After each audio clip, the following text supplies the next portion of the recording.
Maono ni picha ya maisha ambayo mtu anatamani kuyafikia kwa baadaye. Maono humsaidia mtu kuwa na mwelekeo, nidhamu na sababu ya kufanya kazi kwa bidii kila siku. Bila maono, maisha huwa hayana mpangilio wa malengo ya wazi. Kwenye maisha kuna maono ya aina mbalimbali. Aina ya kwanza ya maono ni maono ya kufanikiwa. Kila mtu huwa anatamani kufanikiwa kwenye maisha yake, lakini mafanikio huanza pale ambapo unapokuwa na maono. Maono ya kufanikiwa humfanya mtu awe na malengo na bidii ya kuyafikia. Mtu mwenye maono haya hupanga maisha yake vizuri, hutumia muda wake kwa faida na kujifunza kila siku ili azidi kuboresha maisha yake. Lakini pia huwa tayari kuvumilia changamoto kwa sababu anaona mafanikio mbele yake. Mafanikio yanaweza kuwa ni mafanikio kwenye elimu, kwenye kazi, biashara na maisha binafsi. Mtu mwenye maono ya kufanikiwa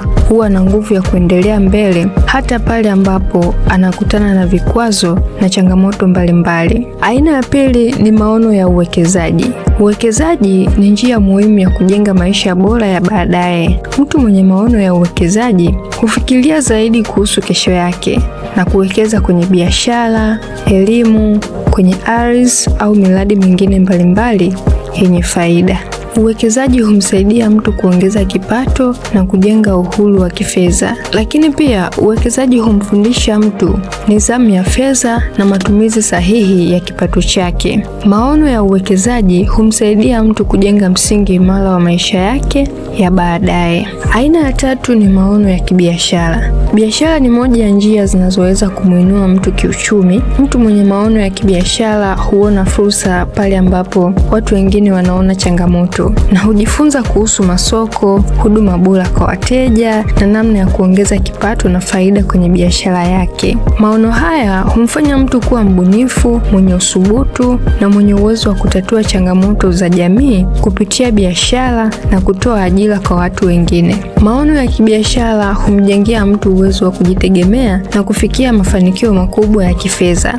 Aina ya nne ni maono ya kununua asset. Asset ni vitu vinavyoongezeka thamani. Mtu mwenye maono ya kununua asset hujikita zaidi kupata vitu vyenye faida ya muda mrefu kama vile nyumba, ardhi na vitega uchumi vingine. Badala ya kutumia fedha zote kwenye starehe, huwekeza kwenye mali zinazoweza kuongezeka thamani. Asset humsaidia mtu kuwa salama kifedha. Kununua asset ni hatua muhimu ya kujenga mafanikio ya kudumu na maisha yenye usalama wa kifedha. Aina ya tano ni maono ya kubadilika. Mabadiliko ni sehemu muhimu ya maendeleo ya mtu binafsi. Mtu mwenye maono ya kubadilika huwa tayari kujifunza mambo mapya na kuacha tabia zisizofaa, lakini pia kukubali ushauri na kujitahidi kuwa bora kila siku. Kubadilika humsaidia mtu kwenda na wakati na kukabiliana na changamoto za maisha. Mabadiliko humfanya mtu awe na mtazamo chanya kuhusu maisha yake. Maono ya kubadilika humsaidia mtu kukua kiakili na kiuchumi kwa kiwango kikubwa. Maono ni msingi wa mafanikio kwenye maisha.